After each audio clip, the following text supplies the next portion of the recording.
Okay mga boss, pang-apat na takbo namin to ngayon. Bali, merong matanda nasa agito ng sasakyan. Puntahan namin sa may Acacia Barangay. Kaya dyan lang kayo.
Okay mga kaboss, bali pupunta tayo ng Makatao ulit ngayon para dalhin yung pasyente natin.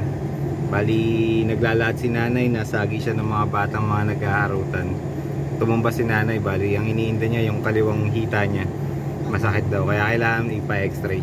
Kaya punta tayo ng Makatao. Right time na.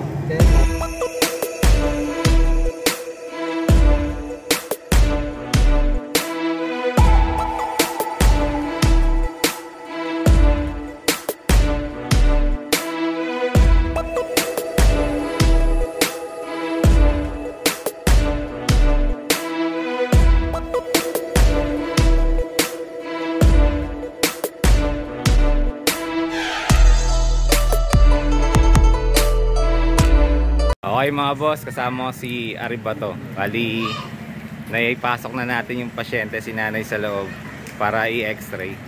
Bali, pabalik na tayo ng S5 kasi palitan na ng shift at nakakaapat na takbo na tayo. Kaya lagi ko sinasabi, keep safe mga kaboss.